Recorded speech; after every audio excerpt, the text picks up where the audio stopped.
Could be a blast code. It could even be a boat. Who knows? Well, it can't be a boat. No, it can't be a boat. Not the right vibe, unfortunately, to try and bring Nautilus onto the other side of the rift. Here has that small advantage, and now with Zro walking into the mid lane, I think to defend these Raptors, or at least attempt to. Could see an early fight up here. Scout level 6, Karis level 6 as well. But JDG know that they're face checking into a position that they don't really have full vision over. Throw your weight around. Here we go. Hook's gonna land. Where's Karis gonna put this shockwave down? Let's see. Bringing it over. He's gonna use it. Shoa's gonna flash away. But First Blood was already picked up as Vampire could not survive. Yeah, and Vampire there just took all the damage from Nico and flashed nothing at the end. His way slowly, it looks like, toward this Trampton Slayer. But it's not to go unmentioned that Pay's also got that same free time on his own and got a little bit of solo experience. Yes, he's sacrificing a bit of time here to go and help with the Dragon. But he's got that cull. He's going to be quite happy moving into this mid game on the Kai'Sa, likely to hit that. Crazy for Grubs. I think you're always happy to have them regardless, but there are not any champions that are like, these are a must-have. No, and I think that importantly, this just gives you that little bit of extra pushing power as well, like the amount of times, especially with BLG, that we've seen the presence of Grubs actually be a bit of an indicator as to whether or not a game can end. I remind people that the WE comp is a very level 6, very ultimate dependent composition, and that goes for Taeyun as well. If he doesn't have an ultimate, his fighting power, think like a Zeri, is much weaker. Lying in wait, transcend oneself, getting popped, and Paze is in big trouble. Monkey is coming through too. Double knock-up there by Zhuo. The question is, can he actually survive? Oh, it looked like he was just outside. Oh, Taeyun! Oh my goodness, what a play. The flash forward with the Arc of Ruin, and the double is his. I feel like JDG could look towards as somebody to pilot their top lane for a good few splits to come. Dragon gonna get started up by Team WE here. You do see Shun lying in wait. Teleport's going to be coming in from Xiaoshu. Here comes a big Pop Blossom on top of it. Here we go. Scout is down. Vampire going to get traded out, but Taeyun has transcended. He is a god amongst men early on in this game. Big call the Forge God, but he can't find the turnaround on the Monkey. Xiaoshu will be able to take him out. Big double knock-up too, but Taeyun is just surviving these fights, getting in big damage. Shun trying to get onto Taeyun here as he manages to find a kill. He will finally find the 80 carry, but he's still alive. He stays alive, dodge, and he gets it done. Oh my goodness, that was an ace. Taeyun and WE ace JDG around the Dragon. Now they don't secure the objective down the Yunara.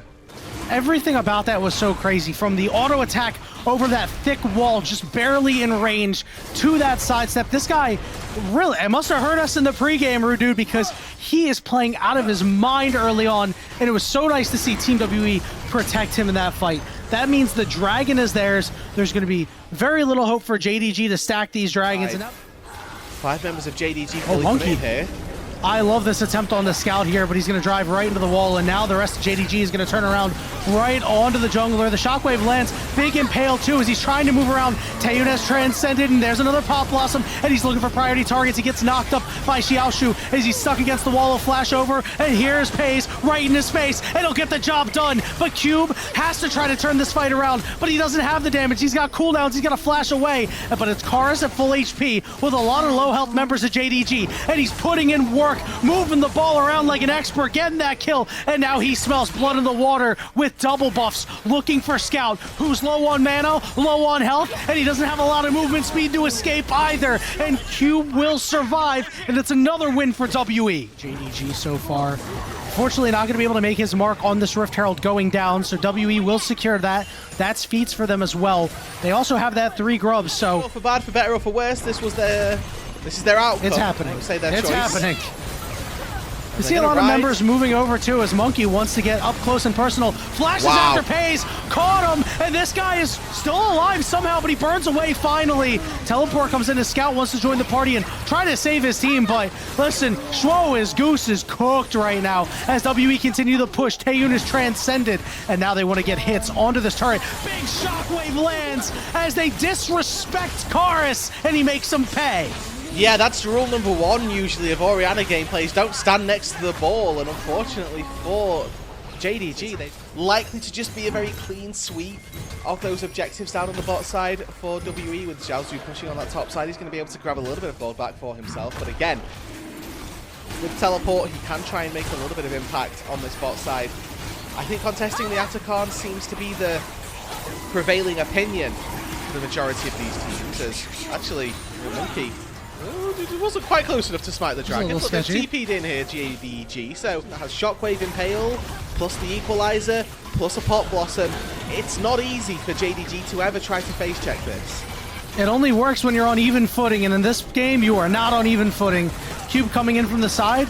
He's got a nice spot to maybe drop a high-quality Equalizer as Vampire goes in. There's that Equalizer. They blow up the jungler. Next target is going to be Xiaoshu as he gets on top of the backline here. But guess what? Taeyun, once again, well protected, transcended, and has a double kill. It is now a 5v3 as Taeyun smells blood in the water, and he gets his triple kill with just nary a sliver of HP. And the Anacon goes to WE.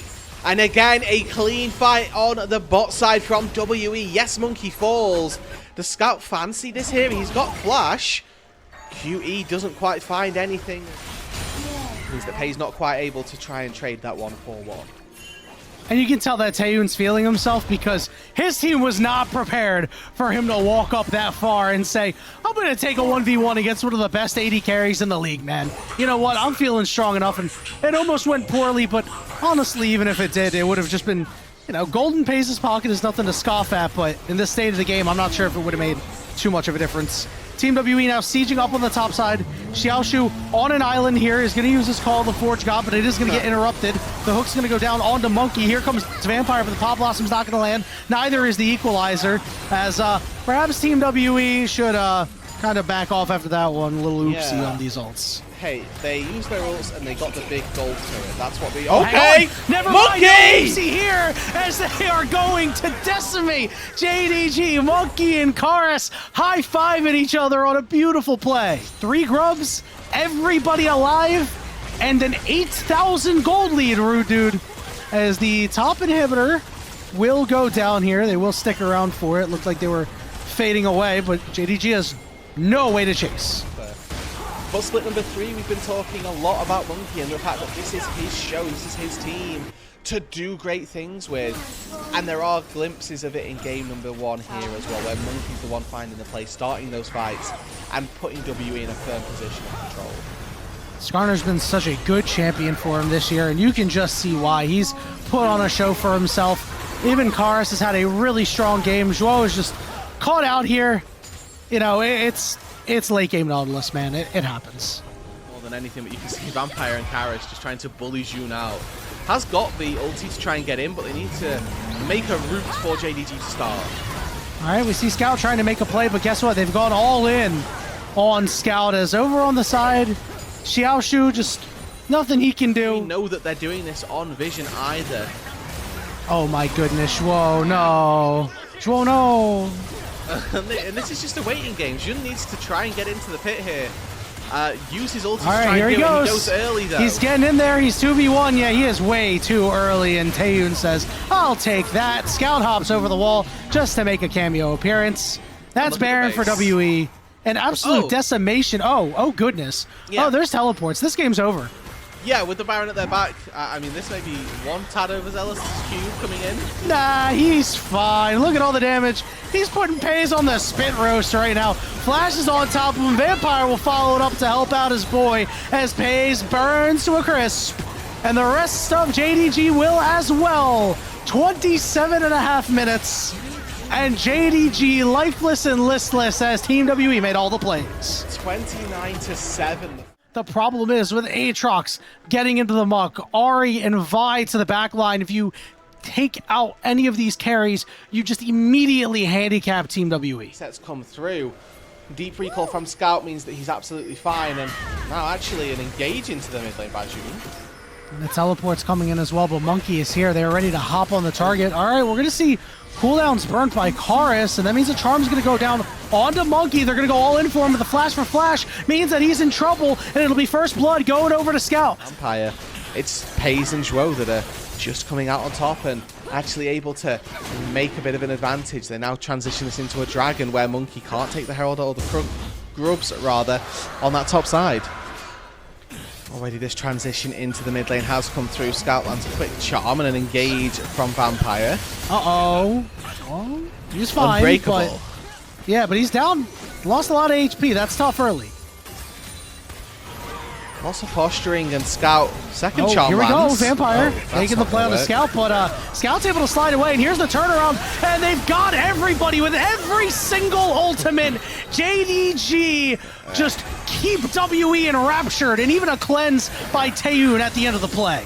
Joao going to try to land these slows on the Vampire. Here's the turnaround. The Pays will wisely back off.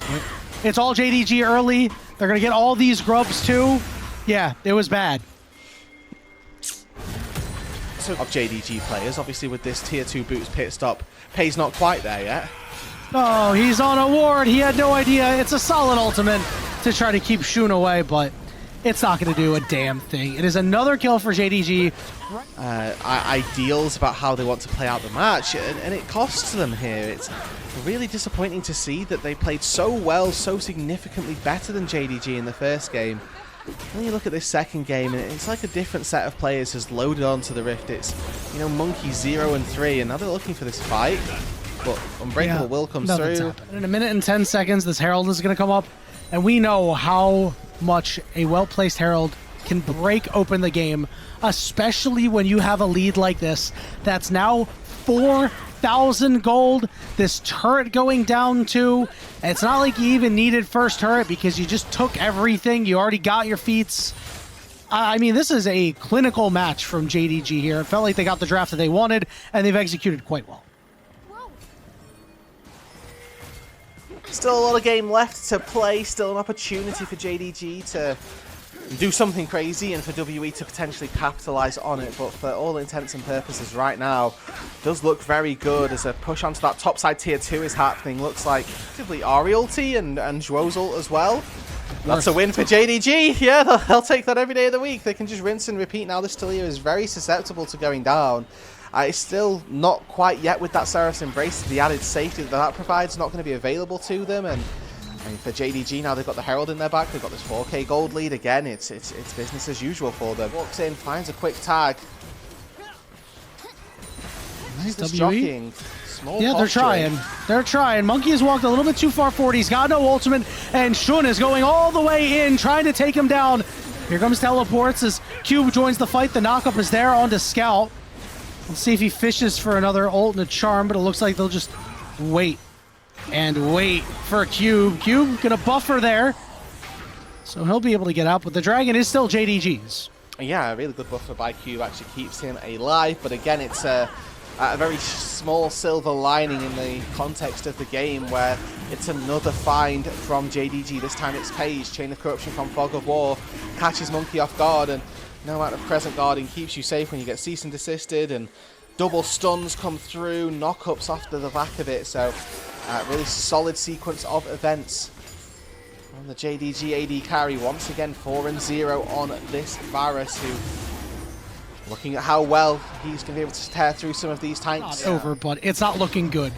And we don't know what Team WE can actually play for here to, you know, find a way back into this game. We do see a teleport coming into the top lane, and we're going to see Scout teleport to join the rest of his team as that Herald got used, and it looks like Team WE, they're going to try. They want to find a way in. Joao just playing bouncer here, knocking up 3 members. Teleport coming in on the flank. JDG, they're going to peel off the Otacon potentially and wait. Doesn't... I don't know, man. This is really confusing. Cuba's on the back line here. He's going to all out. Pays over the wall. Meanwhile, lots of low health bars on the other side as Xiaoshu just doing his thing. Is just rain tanking right now. Look at the heals, man. He's got 2, and you know he wants to find more. That's a triple kill, and he won't get the quadra, but he damn sure worked for it as JDG ace WE. And it's one of those fights where if WE were even close in gold, maybe they could have won that. But Xiaosu's so tanky, he didn't even get his Sterax popped through that. And the Ezreal just doesn't have the damage yet. Karis doesn't have the damage yet. And at that stage in the game, unironically, I did just say this is just quintessential WE. You can't get excited after one win. You did. One thing you can get excited about is Xiaoshu, man. I mean, this guy, and this addition for JDG, tons of questions coming in about how effective is he actually going to be. And he's played quite well in a lot of these games, and this one is no exception, especially this time on the Aatrox, seeing him off a tank, making impact. Yeah, his team's way ahead, but, you know, he's showing up. He's doing his thing. Picture in picture there of how that pick ended up going through. It is Scout on the Ahri looking to Hey, this time they found Scout. Yeah, they hit him with the combo, but the problem is it is far too little and way too late. They are going to run over Team WE. The all-out is there. They knock up Shun, but he does manage to get out of turret range here. True Shot Barrage not actually going to do anything. There's the root going down on a Monkey. He will fall shortly as Shun once back in. He's going to heal up. The turret's going to fall. And Xiaoshu just tanking on the front line as best he can. His Pays ended up dying there after the knockup from Cube. It's not clean from JDG by any means. A good knock-up from Cube and some good little skill shots in from Taeyun as well. WQ did land at that stage. Probably means that they don't get Soul here without their Varus, which, again, is just a little bit of them reaching a little too close. Karis doesn't have teleport, so as long as Taeyun can poke and prod away... Charm goes down. Damn, Cube is dead. Vampire's dead. Xiaoshu is massive. Scout on the chase along with Shun. Yeah, man. Yanni, they will in fact get the Soul. I was wrong. Yeah, you know what? Honestly, turns bro, out, I think that even with Pays dead, they still have more gold out on the field than WE do with all 5 members. Yeah, it's kind of disgusting, not gonna lie. It's an 11k gold lead right now. Was there really ever any doubt? Yes, there was a lot of doubt, but... Instead, I think they're going to grant clemency to the cow. It's okay, buddy. You'll be just fine, Mr. Cow. Hello! All right, we're going to get some damage onto Scout here. He's gone golden, but Shun on the backside trying to deal with Karis here.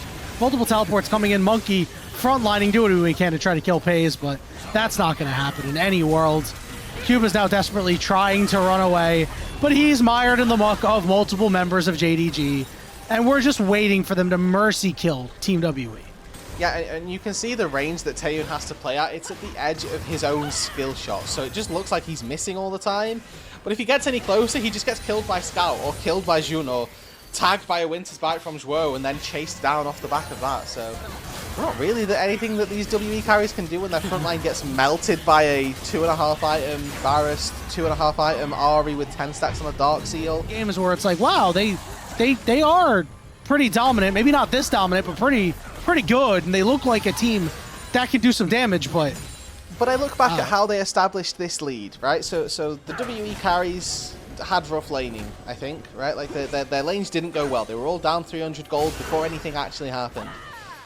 Then they were fighting with a composition that really couldn't fight that early. That's the fight that WE elected to take. Engaging onto Vampire, or Vampire engaging of all people onto an Ahri. Yeah, that was when you knew. Out.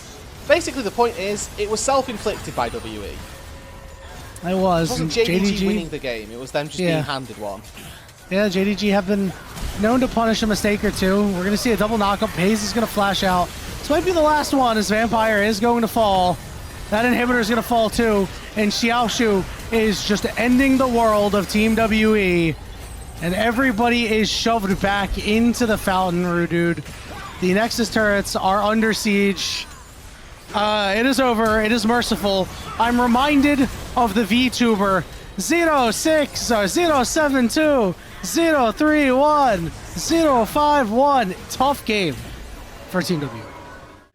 Rise is going to do really well here with the Kindred as well. I think that's the juice combo here is this 2 versus 2. Like you said, I do think that it's a little bit all over the joint. We've got Renekton and Lucian who kind of want to dive in. I just want to see what happens if it ever actually does come to fruition, and hope that something like that gives the win condition back to WE. It's now JDG looking to make a play down on this bot side. Remember, Taeyun has both thumbs. And ward expired at a perfect time. They're going to mark up Vampire as well, and he will not survive. It'll be first blood going over to Shun and a second mark. No, he didn't get the mark. No, he didn't get it. He largely fight ready. JDG the ones to start it up. There is a level 6 for Monkey. There is the engage tools for WE. If they want to go for something, this is their time. Even if you take 1 or 2, you're in a pretty good spot. It looks like Shun is going to get the second one. Here we go. Lights are out. This Vampire got engaged on over on the side. This Rise could be in a little bit of trouble. Monkey getting the shield. Zhuo trying to get away, but Taeyun doing a lot of damage, pushing forward, forcing JDG away. They will take their prize of 2 grubs and be content. Remember, they've still got Jun here with Smite, with the ulti available. Now Karis has no ult, now Monkey has no ult. I wouldn't be surprised if JDG walked for it. Here we go. We're going to get on top of Shun here. He's going to be able to flash away. Lamb's Respite getting used. Pei's going to fall. Monkey not able to kill this guy yet. Is Shun trying to cut away, but he can't. And now Zhuo is the only one left alive, but for how long? Not very. Team WE picking up 3 kills. It's a Vampire engage this time, well guided, as Scout went back to base but was a little bit late to get in. Scout misses the ward. Oh, the fear, the heal. Vampire, can he get close to help his boy out? Karis flashing over the wall because he wants to close this out. But a bit ill-advised there. The based Annie combo of Flash Molten Shield gives a little bit of movement speed over to his support. Uh-oh, SpaghettiOs, baby. You're getting rooted up, and Pei's is looking to take you down. Zenith Blade will connect. Pei's dashing forward, flashing forward, getting it done. Where's your flash, Karis? Where's your flash? That's one of those situations that feels really bad. You are immediately punished. Bad. But Zhuo, face check, nice. No, puts a ward down. It immediately gets cleared, but it probably saves him a good chunk of his HP bar. And with WE having a run of things through that fight, first Dragon of the game actually does get secured.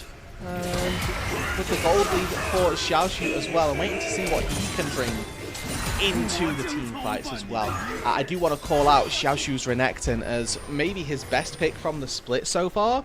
I think that he's looked actually very, very incredible. We're fighting. Oh, we're going seriously deep here. And what a save here by Shun. The question is Pei's going to live? The answer, very much no. Zhuo going to hop over the wall, and it's a nice pick there for Team WE. Maybe routing out the Crocodile as well. All dive, no breaks, and that's exactly the philosophy that they've gone for. Now, the wave is very far away, but I think that just Qs and rockets from the Corki and the Nocturne will be able to keep this Renekton under the turret, sign him his own fate, but JDG have walked in. They're trying to defend him here. Xiaoshu trying to go down with the ship. He will flash and get stunned. Whoa, big Magnet Storm here. Big damage coming through, and it's a 2-for-1 for JDG. Massive disruption underneath the turret. It's a great Magnet Storm from Zhuo, holding his team. He will just cut and run. Yeah, and Scout with Phase Rush does get out to safety. It's a Rift Herald for a teleport, really, as maybe the red buff gets secured. Void Grub team and the Yorick team wanting to be the same, and found it once again where that's not the case. Lights go out. Who's home? Monkey. Does he want to find a way in? No. They're just going to blow up Vampire. Timbers can't block enough. Now JDG looking to rush down Karis. He will flash away, but he gets stunned up. The CC is too great, and it's a double kill for Shun. Dragon, it looks like. No crash down commit there from Zhuo. Decides that he doesn't want to go for it and want to risk losing his life. The Dragon is the ultimate play for them, and with a lot of HP, he can still look to find and engage. Jun and Monkey here, sat dicing for a 50-50. Taeyun zoning off Pei's. Cube on the way. Here comes that teleport, and the Dragon will go WE's side, even with the investment of the Rise Ultimate. Back up with his team in the mid lane as it's WE pushing in, using that Rift Herald. They want the turret, and it looks like actually, Yanni, they're going to get it. Yeah, Rise can't show up to this either, so they might even get a second one here. It really depends on how much they want to commit. They'll get the second charge at the very least. And Team WE will now back away. Very curious from JDG here. Xiaoshu this whole time could have been pushing, could have been collecting minions, trying to do the same thing that we see Scout do in this instance, but maybe just a little bit split on their decision making here. Pei's and for Scout. Here we go. Cube on the backside here, but is now being pinched by Scout and Pei's. Teleport is going to come in from Xiaoshu. As he shows up to the party. The Otacon will reset. There's a lot of just posturing. Cube with no flash, backing out. And once again, JDG will start this up as WE look for another plane of attack, but they're all split. Cube is going to die all alone. They've just taken the portal and left their Yorick out to dry. They were looking for an angle into this fight, and they still are here. The poke from Taeyun isn't nothing. This Corki not weak at this stage. Now Pays and Scout going to be the ones taking up the tanking mantle. All right, Vampire's going all the way in here, trying to get on these priority targets. Here we go. We took out Shun. He is dead. Monkey's dead, but Xiaoshu saving the day for JDG. A triple kill, an ace, and Otacon in complete control. Absolutely massive in his element in the Outback, and is taking Team WE Outback 4-1-3. They're going to try to make a three-man play onto him. I just don't really see it happening. We're investing everything into kill Xiaoshu. He will slice away. Oh my goodness, he's in the 3v1, and he's just decimating WE. And he wins the 3 versus 1, not just by living, but by taking down Vampire as well. Karis whiffs the Tibbers, which means the stun goes wide, the stun goes unpunished. Taeyun flashing forward. Rocket, oh, dodge. The sidestep. Oh, another sidestep. Wave the white flag, rude dude. Wave it. Yeah. It's over. Somebody stop the damn match. Ring the bell. JDG have delivered a knockout blow to Team WE and continue to pound away.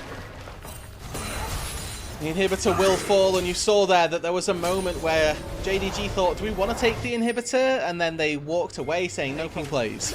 Yeah, and I think the worst part is just that angle on the Renekton. It's such a slim angle, but it's the best that they really get there. I imagine just somebody on WWE with massive traps and just no legs, bro. But yeah, I mean, this is tough. And I think the worst part about this is that it is a 4,000 gold lead, and it feels. He's teetering on the edge of 10 CS per minute, so he needs to keep it up, you know? That's the goal here. It's not win the game, it's make sure that the CS numbers look good. Monkey, has he been spotted or has Scout been spotted? All right, Scout's gonna go golden to try to mitigate the sphere. He'll flash away. A lot of teleports coming through here, and we have this gigantic Renekton right on the AD carry, eating him for breakfast. Who has the Nocturne? How has Taeyun ended up on top of Xiaoshu? That shouldn't happen. All the time. Like, we're not even seeing how poor plays. We're just seeing questionable things happen. And now JDG are looking to finally put this away. They say, who needs Baron? Well, we're going to try to get some of these kills. Flash is burned, sure. But Karis is not going to be able to escape the clutches of Scout. And neither will Vampire. And now the dealer's choice in terms of what JDG can get after. JDG are looking to end the game on this Baron. Because they're delaying their Soul Win condition for another 10 minutes, and it does mean that WE are going to be able to, at the very least, stall out for another 5. I don't know, bro. I think JDG's siege power is going to maybe put them away here. We do see Zhuo is on the long flank here. Scout is level 18. Here come the Hex Gates. This man's going over the wall with a double stun here, looking to take out Team WE before they can even find a way to recall. They will be able to at least escape for now, and now they're going to try to lay the trap here. On the backside, this Lucian is just trying to survive. That ultimate down from Shun means that people will stay alive. Shun absolutely trying to get out. Taeyun chasing them down. So they do find the rise. And Zhuo is just in no man's land, but we do see Xiaoshu, who is 6-1, trying to bring up the rear and maybe make a play happen. And somehow, some way, Team WE have found kills, and now they're going to maybe try to find Xiaoshu here as Karis is on the way, but it doesn't matter. Win. It's another 3v1 that he's just winning. He just wins these, man. Here we go. He finds another, and he will finally fall the monkey. A triple kill, and Shun will try and pick up the pieces. Here is Pays 2 to wrap a bow on that fight that the exclamation point was put by Xiaoshu. The croc from the top lane comes home to slam WE.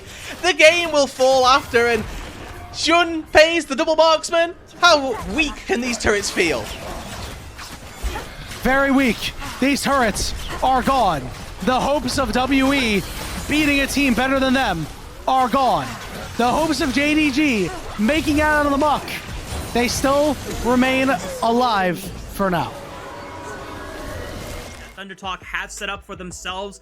The identity is eliminate the backline, get rid of the damage dealers, and then they can deal with the front line after the fact. Important objective. So far, it has not happened yet. We've hit the 130 mark, so I'm looking.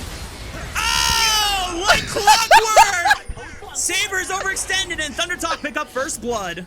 He thinks that he's allowed to move in the bottom side jungle because, hey, Junhao's taking Scuttle right underneath him. Port to play on the bottom side.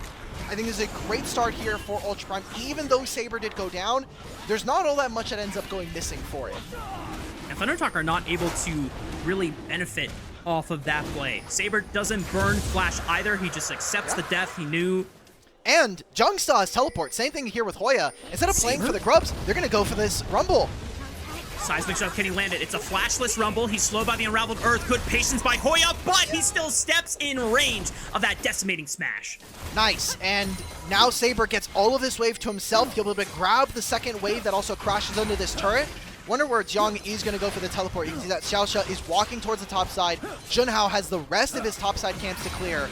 Thundertalk in trade will be able to grab themselves all of the grubs. Against a squish your carry champion, it does not feel great to be the squish your carry, as Aki gonna try to jump onto Junhao, has Feather there, but there's more members from Ultra Prime side, and now Aki might be in a world of trouble here. No point in flashing, he knows he's dead, as the teleport was coming in to support the play. And now they're going to see if they can push Hoya off of this wave. Xiaosha's level This is 6. a huge amount of resources. Now he's staying under the turret. Now they get to teleport out from Feather. And one extent can be in the area. They have Killer Instinct available. They're teleporting back. Thundertalk put in Feather, and they raise the teleport from Saber. The Magnastorm is going to keep him under the tower, but Xiaosha goes in with a flash, locking up Hoya once again, punishing the fact he does not have that flash available, and Ultra Prime pick up the feat of warfare. That is really, really great map play that we were seeing from Ultra Prime. Jong now crossing the control ward in full vision. Thundertalk should be very wary, and that is the second dragon secured for Ultra Prime. Dragon pit, so we don't get to see them actually execute on that game plan. Jong, oh no. Oh no. Don't tell me it's, oh my god, that's a lot of damage with the decimating smash. He's got the armor shred from the E, the mocking shout, the flash, what for? Jong still kills him anyway. Feather recalls. He has Ghost, so he's already back out on the map. Teleport's going to come in. So this was the problem we had the Dragon Pit. They were not on the same spot. Now they're going to be coming in all as 5.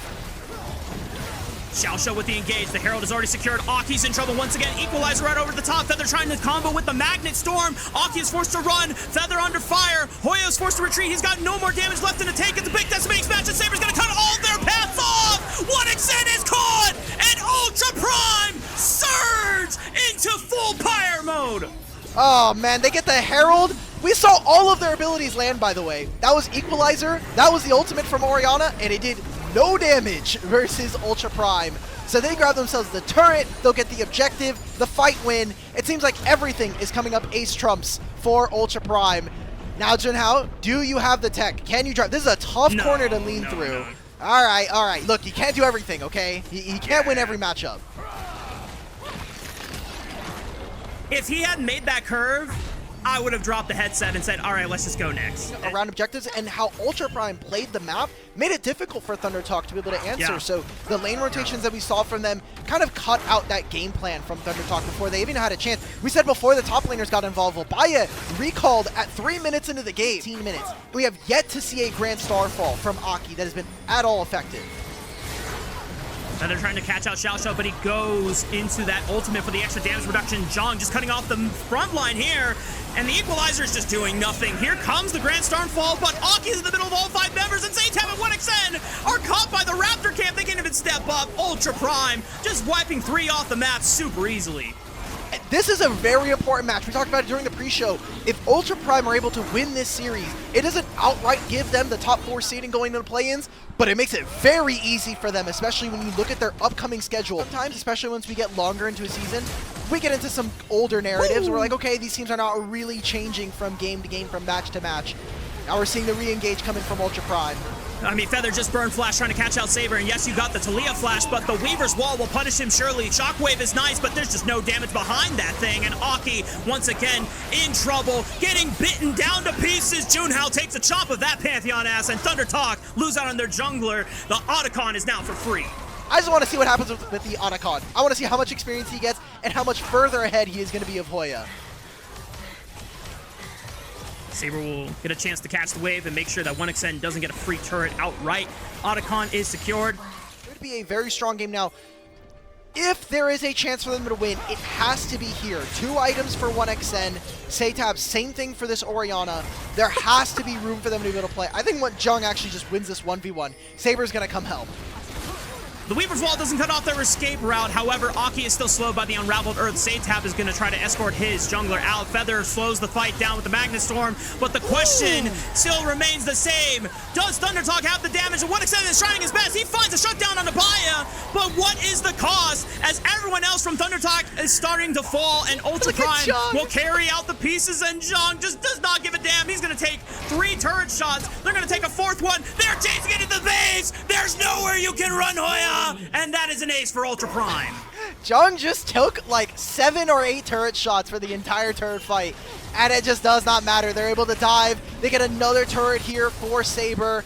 I loved the re-engage there from Xiaosha to lock up 1xN, and that's the only kill that they're going to get during this fight. I think that's basically the game. If we're being honest with ourselves, guys, like, not only is it a soul, but it is a soul that reduces the amount of damage you take when you are below 50% HP.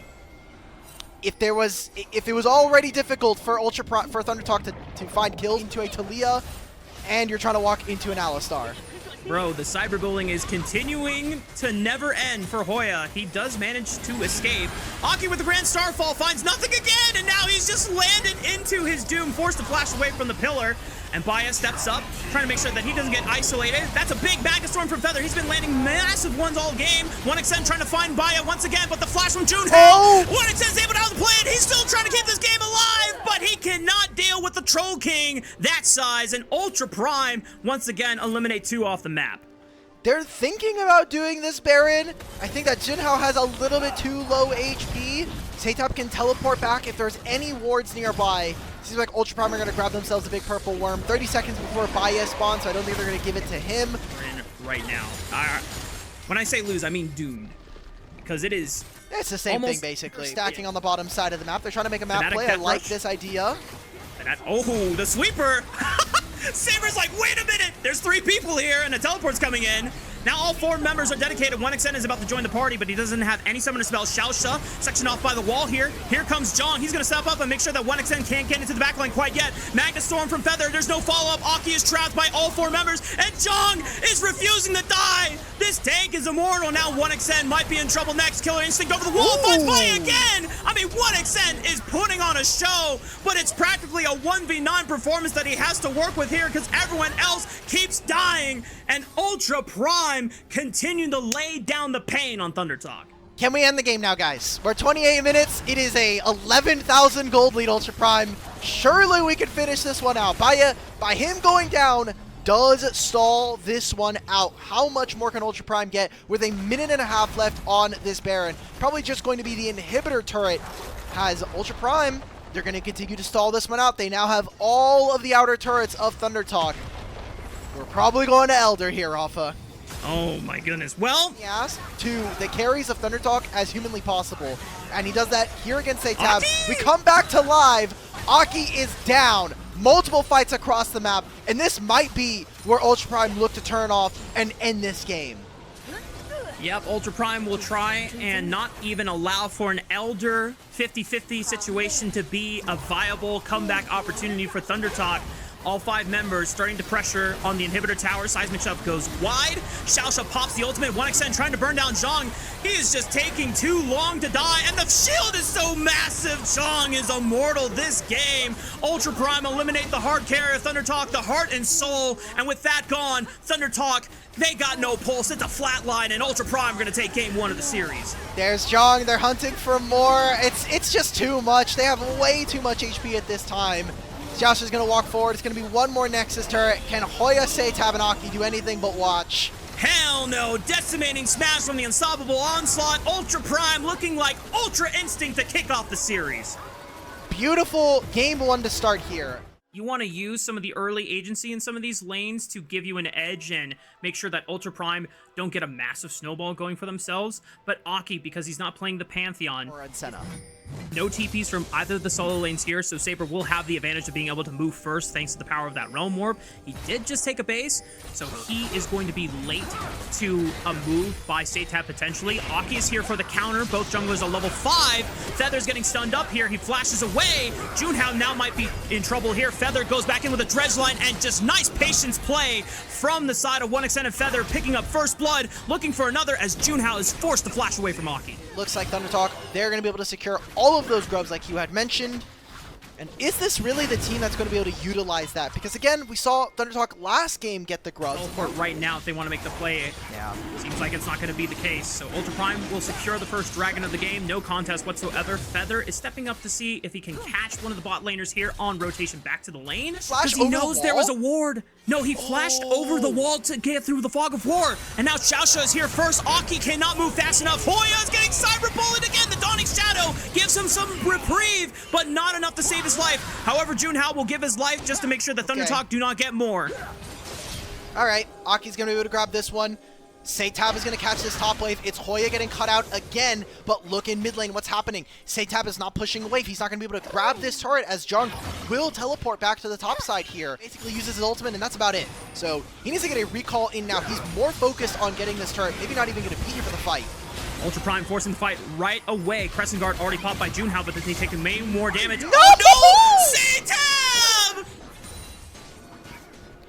All right, well, Aurora can't be here for the fight now. Look, Aurora can't be here. Saber, are you going to recall? No. Thundertalk, they're going to have access to this dragon. Instead, Ultra Prime, what they're going to do is they're going to take their camp sphere for Junhao and get Saber another wave. Maybe he even gets the first turret of the game with the top lane tier 1. A massive mistake coming in from Thundertalk's mid laner. Now, Herald's going to be started here from Thundertalk. Jung does have teleport, but where is he going to go? It's going to be into the mid wave. They're going to connect as 5 and try to play around the entrance to the river. Hoya's already here first, though. Junhao goes in with Xiaosha. Big Glacial Fissure. Jung onto the back line, trying to force out 1xN! And the Senna has been publicly executed here in China, and Ultra Prime are running down the rest of Thundertalk. And my goodness, Thundertalk, I thought they had an angle there, but has been dashed away by Zhang's Ambessa. Oh, man. Jung makes the play happen, and that is the power of this Ultra Prime team. There's no real tanks here from Thundertalk, so the ability to get right into the back line with either Junhao or this Ambessa. Pressure between the Braum and the Xin Zhao. This is now 1xN's flash as well, so the next 5 minutes, he always has to be worried about a potential engage. That title and mantle really live up to its name throughout 2025 as a whole. It's a great series for Zhang to continue to step up and be a huge difference maker and be the leverage that Ultra Prime can really stand on to pry this window open against Thundertalk. They're making movements into the topside jungle. They're going to put down wards, potential flanks here for Hoya. If not, all of this is just going to be a focus for them to get the turret. Seconds, they'll have barrier up and available. Maybe we actually see Ultra Prime make a play on 2 sides of the map, especially with them having Realm Warp. It is always a possibility for them. Having such a strong macro advantage. Nobody from Ultra Prime knows that this is here. So this is complete in vision. Can Aki make the steal? It is going down incredibly fast. And now Jung's He's taking the long way. Junhao steps up. They back off the Otacon for now, just trying to take Feather for a free picking. Here comes Satab over the wall between the worlds. That's a lot of damage onto the back line, but Satab is forced out early, and Jung is doing everything he can to make sure. Wait a minute, Hoya steps up, finds a double kill into the back line. Jung gets annihilated, and Ultra Prime lose out on the top laner, but here comes the Realm Warp on 1xN is way too low. He tries to section him off against Junhao, but he is separated from Aki, and a moment of hope for Thundertalk is dashed away by Junhao. Can Aki, he's not going to even attempt it, man. Okay, he has to. I think he recognizes that with the gold lead that they now have, 4,000 here for Ultra Prime, it's going to feel like 5 and 6 if they finish this Otacon. Aki is trying to make the steal. We can see that Ultra Prime, they're in the waits. They're going to pick off this Wukong, and that might just clinch up this game here for Ultra Prime. Junhao continuously reading Aki like a book, knowing where he wants to go thanks to the vision that he had laid down in the river. When we talk about head-to-head and what tiebreakers are for play-ins, it is game differential and then head-to-head. Really important that Ultra Prime are able to close out series. Uh-oh. Hoya pops the world under for the extra move and speed boost, but Saber locks him down, so he doesn't care. See if they can at least push in the mid wave, but they can't even do that safely. Oh my god, John? Diving Satab onto the tower, forcing out the Between Worlds. Okay, well, that's ulti for ulti. Satab does win out on that one. Missing damage on her passive. Okay, my bad. It will be Ultra Prime grabbing themselves the dragon, and maybe just a consolation prize, that kill onto John. I think that might be the only good part. That's right next to the mid lane wave. Trying to set up some kind of vision. Good blue ward.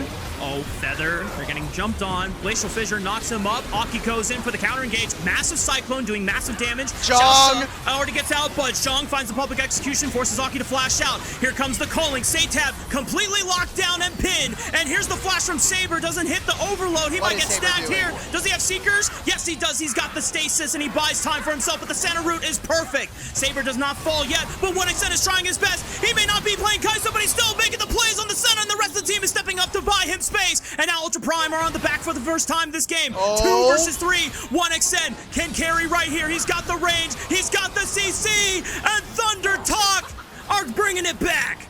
101 stacks here for 1xN at 28 minutes. Him and Leave, it looks like, might be our best setup players in the entire league. That play alone, Ultra Prime overextended. They don't have enough damage to be able to punch through everybody on TT.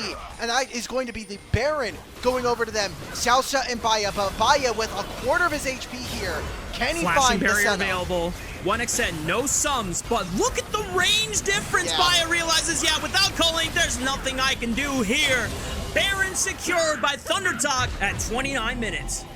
We said it before, it was a 5,000 gold advantage, but there was a lot more hope riding on Thundertalk this time around. The late game insurance has come to fruition. The investment has paid off, and now it is a more even state game for the Thundertalkers here. Zhong is still going to try to play the side lane, try and use that advantage that he has been having all game long. Ultra Prime to be able to pull the trigger here. You have all of these tools, but they're very low range. It is on Junhao and onto Zhong. Can they get in the back Feather, line? Dredge line right onto Xiaosha. The Glacial Fissure erupts. Hoya is now over the line. Public execution with Zhong into the back line, looking for 1xN. He doesn't have flash, but he pops. They're finishing the dragon. 1xN, Infernal Soul is secured by Junhao, but it still isn't enough damage. The culling is peppering them with baby shots, and Thundertalk is being able to rock Ultra Prime's world. Baya gets sent back to the grave. Saber the only one left standing. For worlds. This champion has been so disgusting, and between that and 1xN, their ability to burst through all of this front line, again, no real tanks here in this game, and not enough magic resist. Zhong still does not have any MR. This might just be them looking to push. They get the inhibitor there, and Baron spawns in a minute and a half. And that have not been able to get anybody else on their team onto the back line and look for that assassination. And now Thundertalk are boasting damage in every single roll. But now we're going to be seeing them start up the Baron. Can Ultra Prime even get into the area?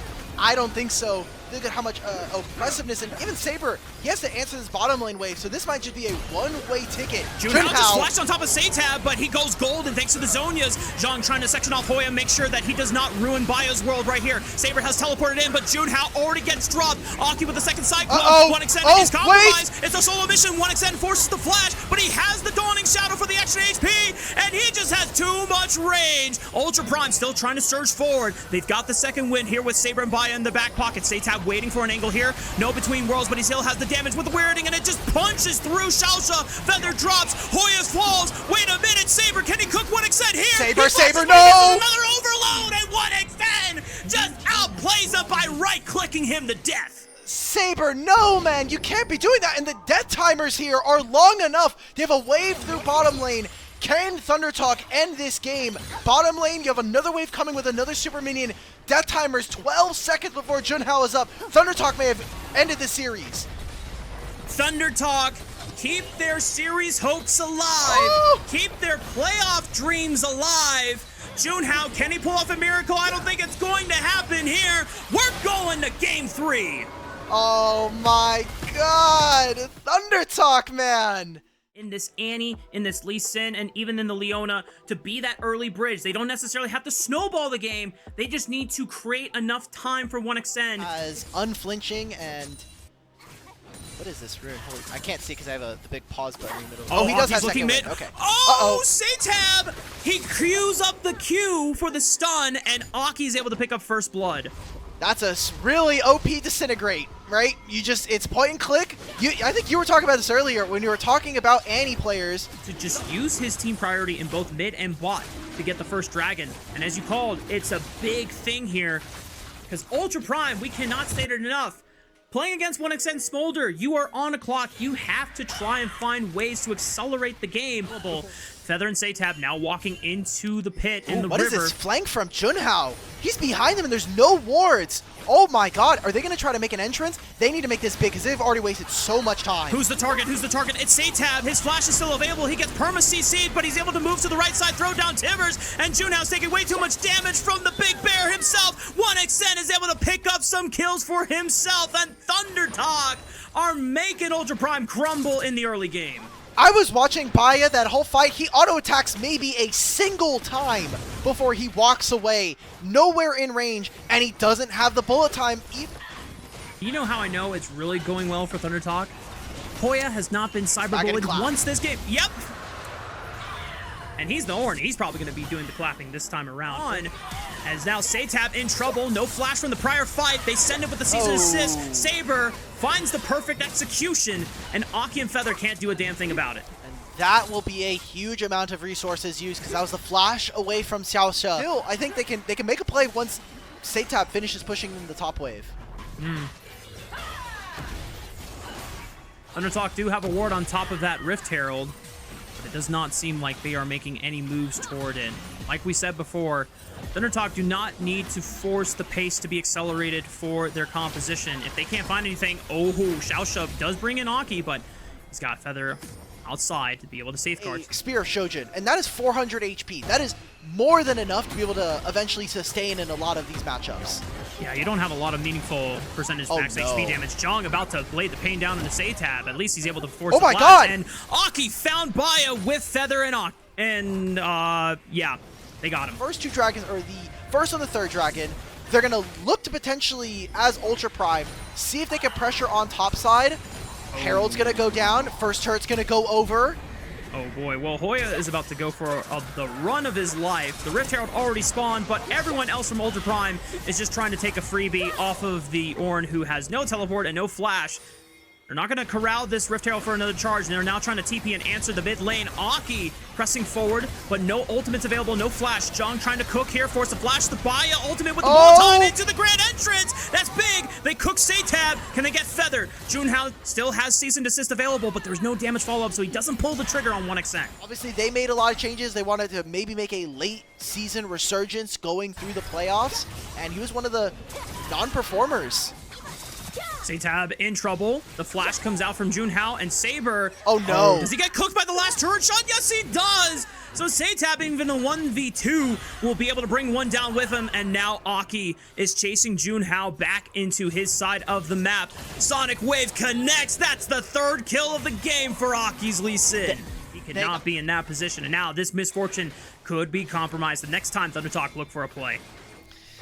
Oh, Rafa, look in 1xN's inventory. Spotted by that ward on the other side. Satab threatening with a flash stun on the target that he chooses. Aki waiting on the left side. They don't even care about the dragon. Saber flashes in. Aki goes in. Big kick right into the front. Looking for the execute as 1xN is rarely untouched. He is pretty much undeterred, and he is starting to pop these Ultra Prime members like flies. Baya suddenly the last one standing, full HP, but that health bar is about to get disintegrated to 0. 1xN picks up the double, and Thundertalk's time has finally arrived. First in CS per minute. He needs to be able to carry this team, and he is providing that carry threat game in and game out. 1xN has no flash, but the Zonias will be that ultimate line of defense. 5,000 HP. Junhao doesn't even go break over the wall. He forced the flash, and he goes golden, so the cease and desist is canceled. Saber trying to get into the backline. 1xN is surrounded, but he is not going to die anytime soon. He finally gets dropped by Jong, but what is the cost? Saber and Baya, can they pump out the damage? 2,000 HP. Aki's still alive. There's no Junhao. They should secure for themselves. Aki goes big. Still still trying to finish up by it. The Sonic Wave goes wide. It doesn't even matter because Thundertalk still win the fight for themselves. And Ultra Prime have run down on the clock. Items, and Thundertalk got the Otacon, so all of that experience is going to be so impactful. More gold goes over this series with 3-5 game record and potentially move themselves up to be in contention for the play-in's best of 5. Threat onto his backline. 1xN has flash again. Xiaosha trying to step forward. Not a lot of poke being exchanged. The Dragon slowly whittling down, less than 5,000. Now at 4K, Hoya calls the Forge God, looks for the AoE knock-up on the big flash onto the backline. They're going to force the fight. Bullet Time will rip Tab apart, but the Mountain Soul is secured for Thundertalk, and they can still continue the fight. And here comes 1xN and Aki as he flies into the backline. The execute burns Jong. It burns Feather. Baya's left all alone, and Aki will finish the job with a resonating strike. Ultra Prime have lost 3, and they might have well has just lost this game. So now that's the call for Thundertalk to start the Baron. Jong is going to teleport in. Can he use his all-out to find multiple members? Xiaosha also right back into the area. Thundertalk, they're going to try and start this Baron up. They're going to try and see if they can turn off of this as well. But they are split. Look at where Ultra Prime are. They're turning off of it now. Flash cease and desist right on top of 1xN. He still has the flash. He still has the Zonias. He goes golden. Tries to prevent as much damage from coming in. Saber tries to fight it. He finds the execution. Wait! Baby Dragon has been assassinated. Can the rest of Thundertalk pick up the pieces? No way! No way! Ultra Prime! Did they just find a miracle out of nothing? Thundertalk lost out 3 members in a flash. Ultra Prime have been the team that have had so many struggles. It'll be a single Baron, and the Baron timer will move right into this Elder, spawning in 30. Smolder is an inevitability, but it is not a finality here for Thundertalk. They still need to be able to play it out, and this composition that overloads onto single targets finally finds its mark. Ultra Prime win the team fight, get the objective, and they still have a lot of work to do if they want any chance of winning this game. Prevented him from being able to create more distance. And that was the window for Junhao. Now Elder Dragon is the next big play. 1xN, Zonia's might be still off cooldown here. Flash not available. Junhao, does he want to play for the Elder first? Big knock-up onto Feather, call the Forge God. Tries to split up the fight as Saber threatens 1xN into the backline. Who's going to get the Dragon? Feather secures it. No, it's Xiaosha. Ultra Prime have it on their side. Oh my god! They popped 1! They popped 2! They're looking for Aki into the backline. They found 1xN! Smolder be damned! Ultra Prime have the real Dragon on their side! 50 seconds, 30 seconds before Feather is up in the bottom lane wave with Baron and Elder. Can Ultra Prime make the ultimate comeback? They said, Thundertalk, you beat us when we had Infernal Soul, when you had, the Infernal Soul. You have the Mountain Soul. Hold my beer. Let's see if you can lose with all of these objectives.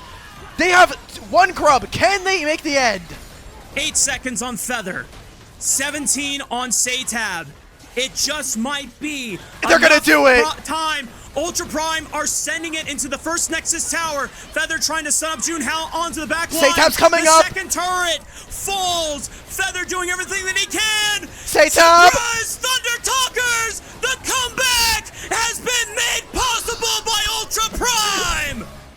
I'm not sure how I feel in terms of the confidence factor for IG to pull that off, since the early game has been always the point of criticism, especially coming from Rookie Wei.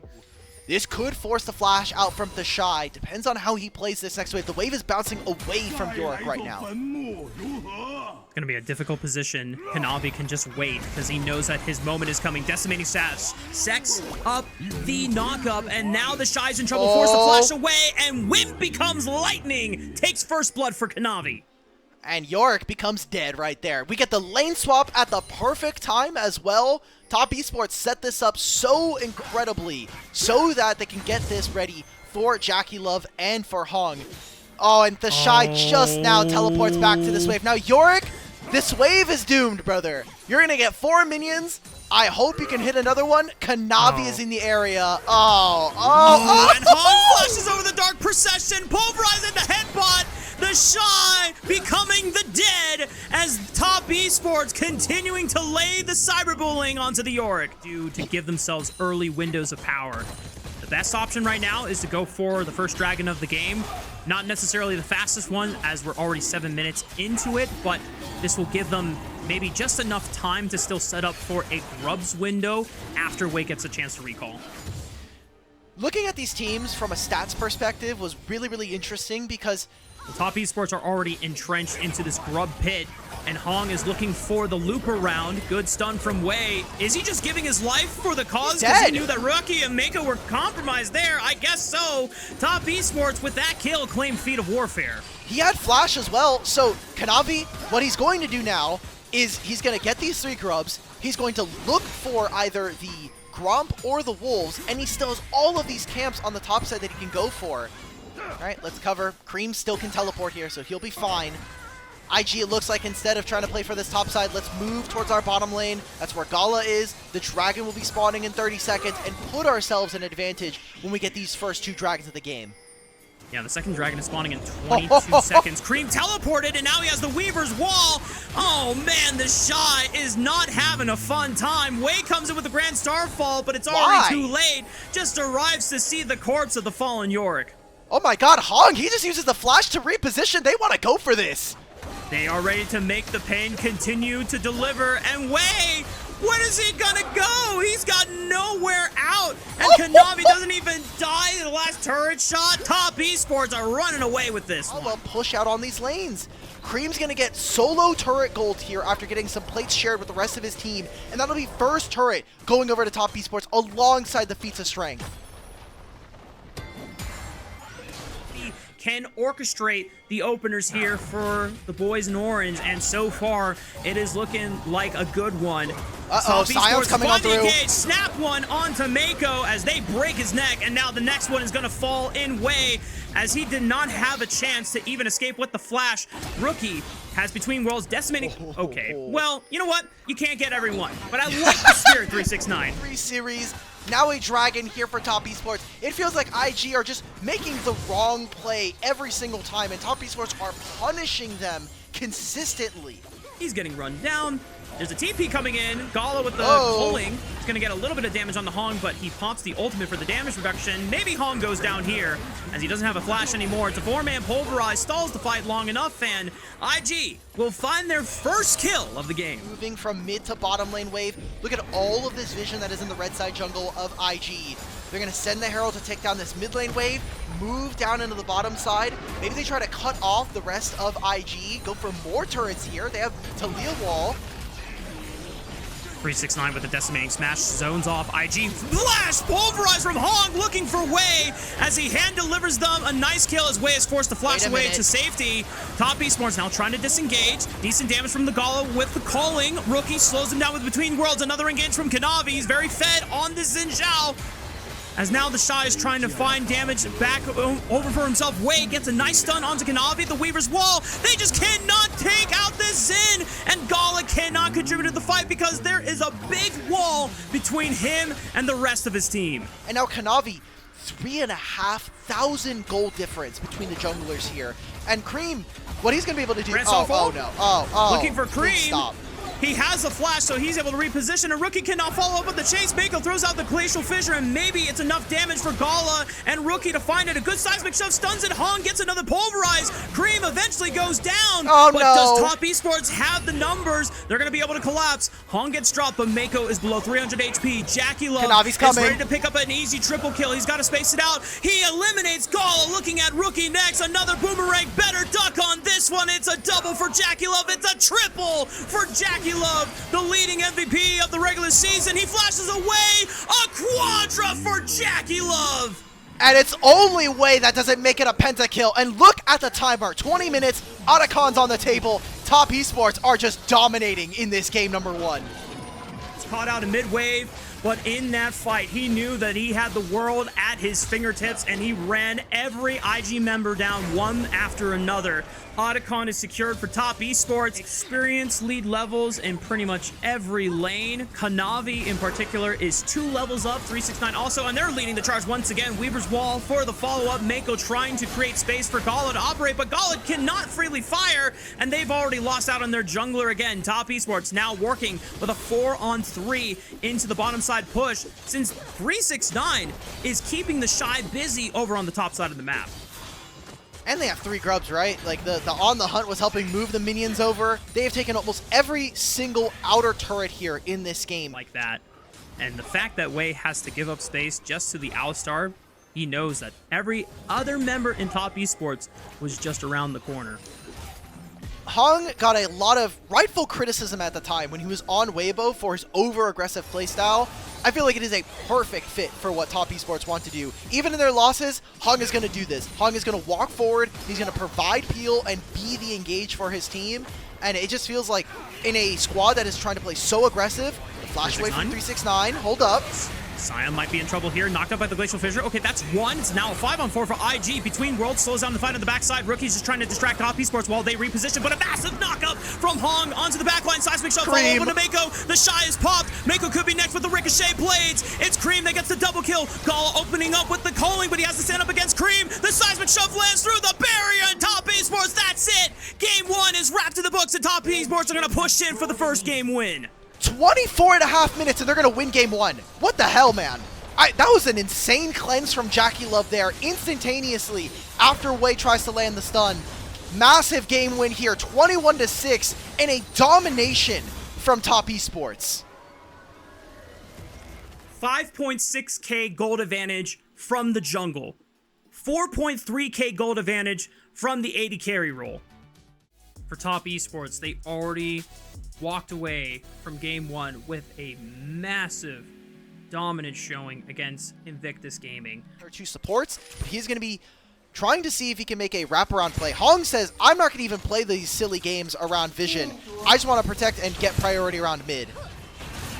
Nice respect from Cream, immediately flashing, but the Tibber stun from Rookie. Hang on, Kanavi. the shockwave pulls him back in, and Kanavi's here. He's not level 6 yet, but the flash stretch line from Hong finds Rookie, and that's first blood for top esports, and Kanavi follows Mako over the wall with a flash of his own. Oh my goodness, it's another top esports miracle, and Wei, is he gonna fall in the tower next?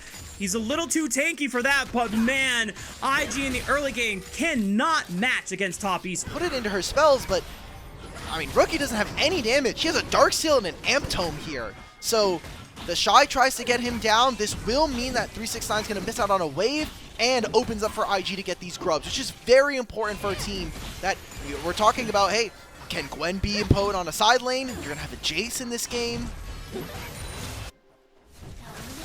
Did you get Did you get hit by Mimi on the side?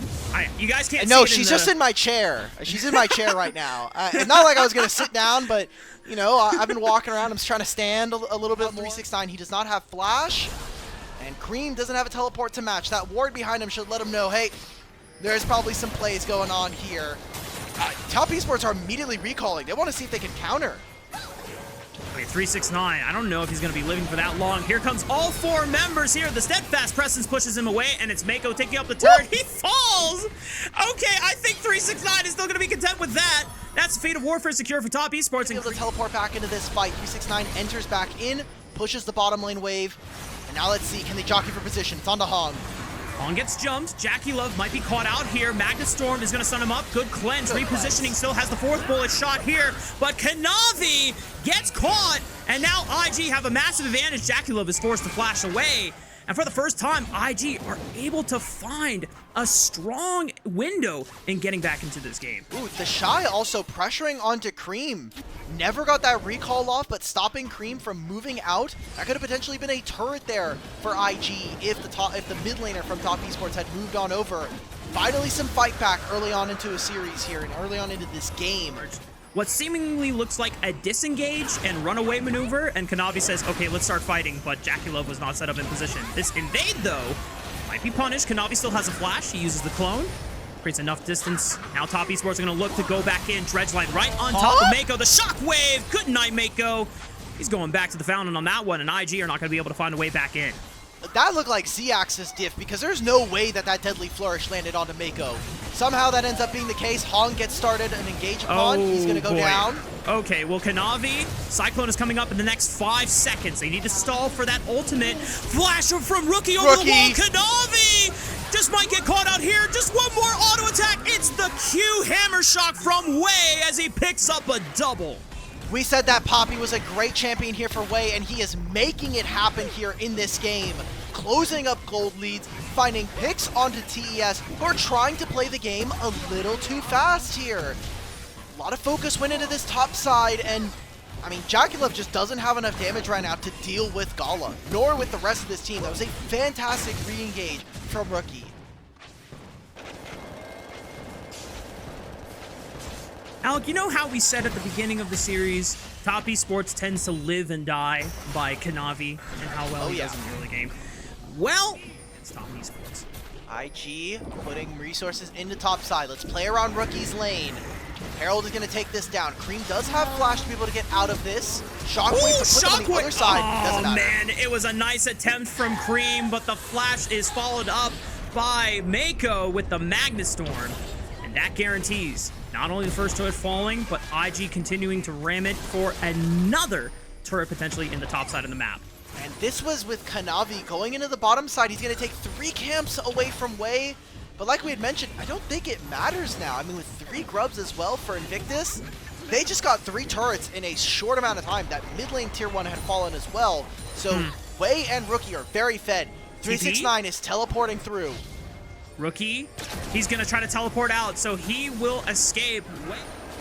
And it almost looks like a sunk cost fallacy. You see your support go in, gets picked off, you try to rectify the odds there, and it's just a successful punish by IG members to continue following up with the play as topside 369's in trouble.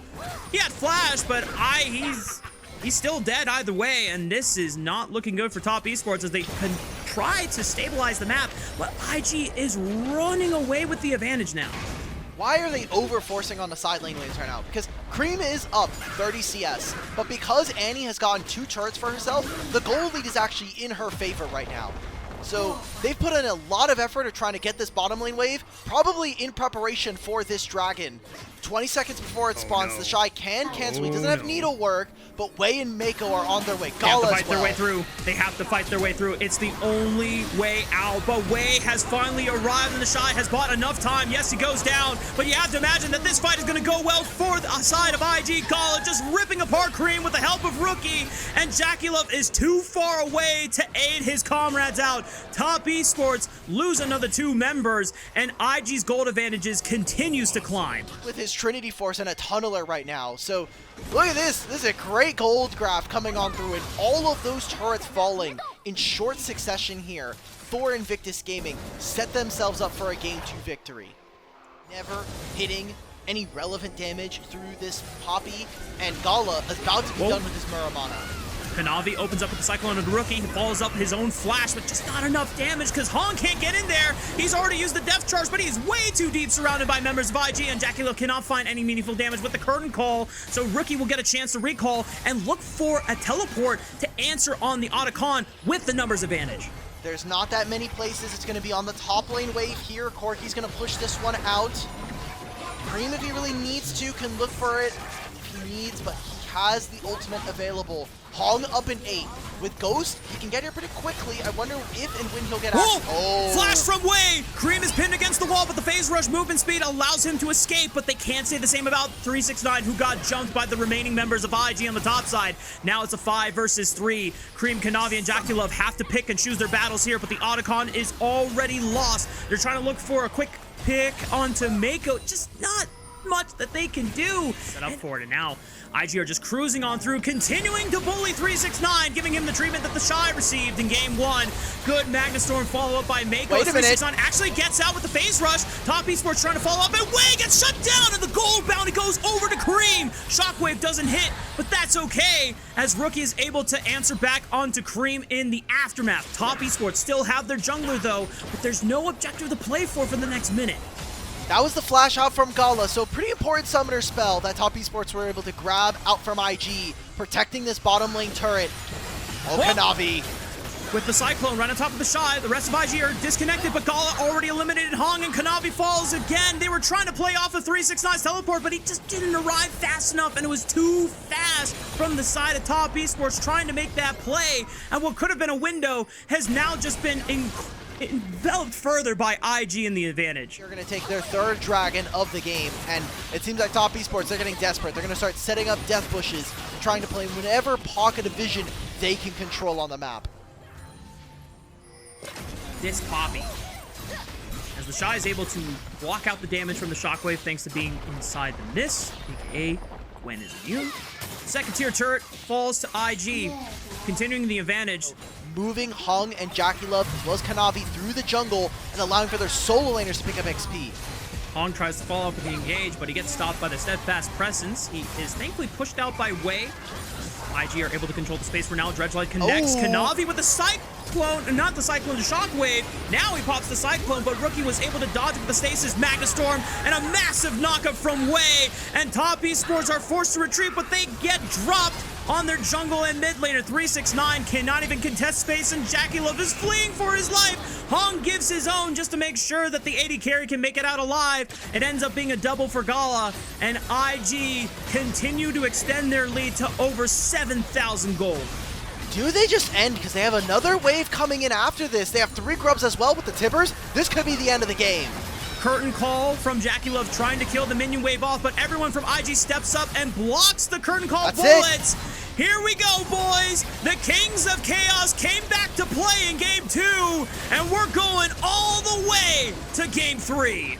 It's a 9-game day here on our Super Saturday. But if Top Esports are able to weather the storm, we have seen some victors answer threats like the Jarvan in the past by going for a scaling build. Seeing now Wei going for some interesting pathing. He wants to see if he can punish Cream. 8 seconds before he has his flag back up, and they're going to make a play. Rookie can look for a flash taunt. Over the wall, he's going to set himself up in the Raptor camp. He doesn't even need it. It's just the dash forward. The EQ lands true, and Cream flash. Oh, it's so late. Wei is able to get the better of him there, and it's first blood for IG. Cheer for Jackie Love. Almost 15 CS over his lane opponent. They will not have Ezreal for this dragon play. I don't think IG can do this. They know, though. Flash oh, over the boy. Wall. Okay, Taunt, he doesn't even need the flash. EQ right on top. The gravity zone is going to stun them, but Mako falls up with the grand entrance, and Cream continues to crumble as Hong tries to flash forward, looking for the follow-up onto Kanavi, but neither of these guys do really damage early on in this Game 3. Jackie Love trying to see if he can find someone, but he cannot get close enough. Mako and Wei both make it out alive. That is a massive win again. Long way around, there's no fog there, or there's no vision in that line rush, and Cream just continuously getting punished here. Obviously, Top Esports can try and scale with these damage dealers, but if you are giving IG this big early game window, Wei is reaping the benefits. He can continue pushing the pace of this game and ensure that Top Esports don't get a chance to come back. Ways that Top Esports can more reliably find a way to start and end fights. Mako forced the grand entrance away. Still has the flash available. The impale. Oh, Mako, that's just too flat. The flash direction is still going to get caught by the impale. All right, Top Esports will find their first kill. First item spikes to be able to control the outcome of this second dragon. It's going to be IG first on the play. Hong gets engaged upon. Oh boy, that's the feat of warfare secured, and Hong gets dropped. Jackie Love goes to the skies, still has the flash, forced to use it to escape the cataclysm. And now that's Isaiah down a flash. That's the problem with this, Nico, is you are an engaged support, but late. You see Cream is kind of moving on forward, but there's really nothing else for Top Esports to do during this time. Maybe an invade onto the top side. Navi forced to flash away from the EQ flag and drag, as he surely would have gotten comboed to all hell. IG continuing to take some of the spells off the board from Top Esports. Not another objective to play for another 2 minutes and 50 seconds here, as the Rift Herald will spawn. The Shy is setting himself up to be in position. Good knock-up onto Kanavi.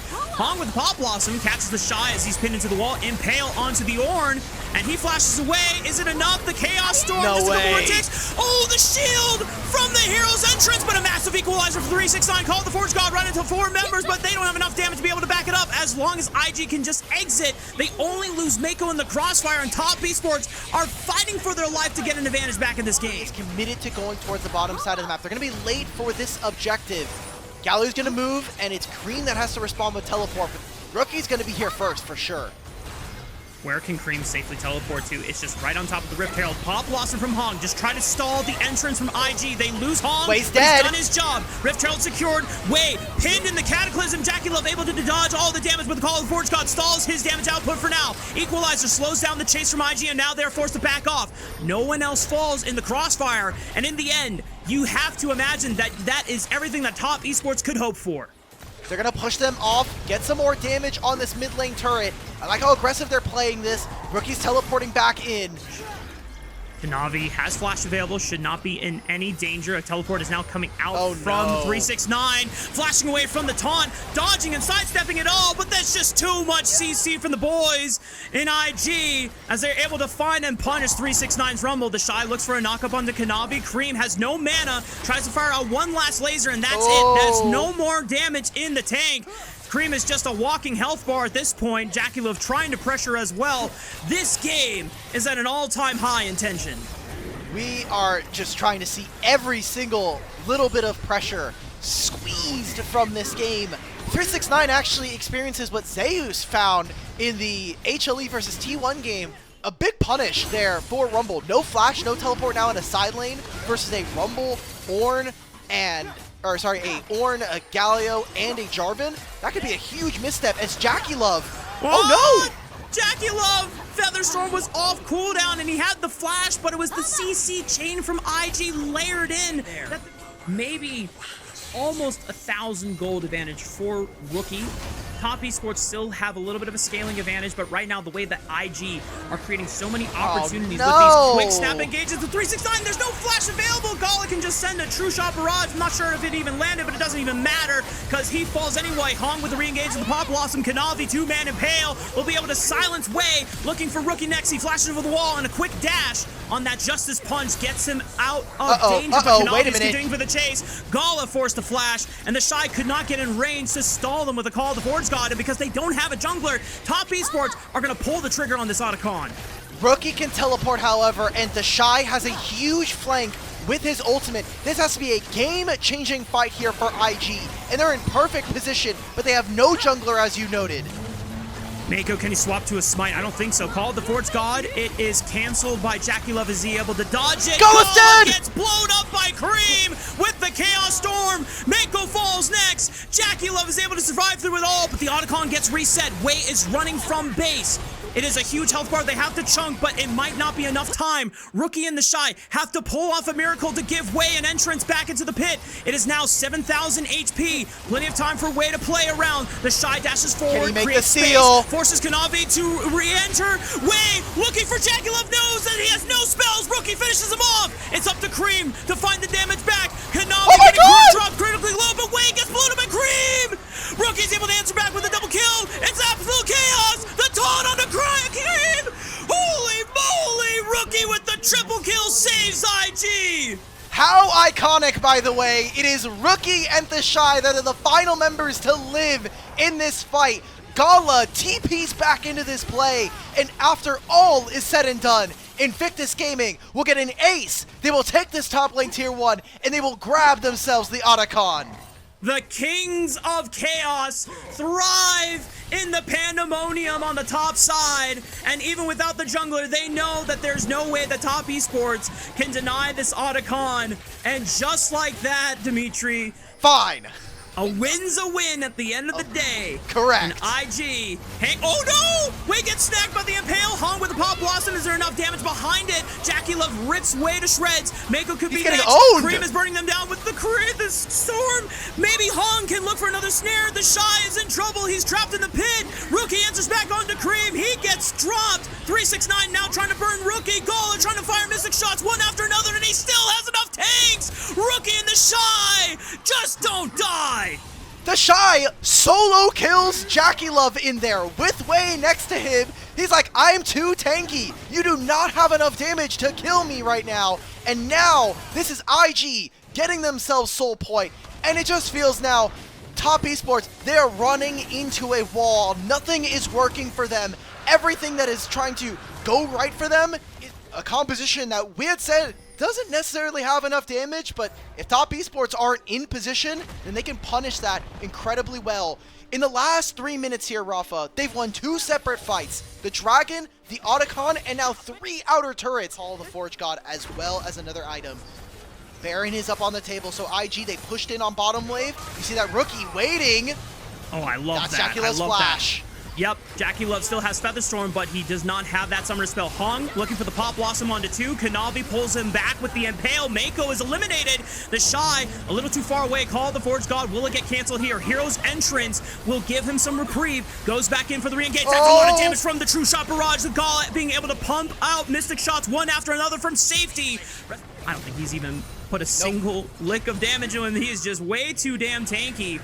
Dream is going to have to wait for a third item spike. I don't even know if he has one. The Impale is only shifted by Gala. So that big engage tool is gone for Top Esports. Mako looks for it. The Pop Blossom from Hong, but Wei is able to buffer through with the EQ. Kanavi gets eliminated. Cream is going to be the next one to fall, and JackeyLove just has to leave because he cannot bail out his teammates yet again. No. Rookie goes golden. Blade Caller doesn't find anything, and IG still have all 5 to secure the Infernal Soul.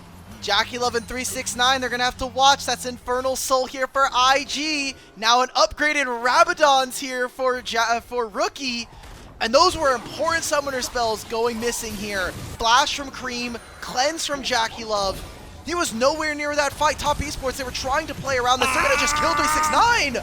Oh, they don't get the knockup, but Rookie just slams a Justice Punch to the face, and IG eliminate the top laner once again. 369 is going to be gone for 45 seconds. Baron is up again. That should be secured for IG since Kanavi is just respawning now.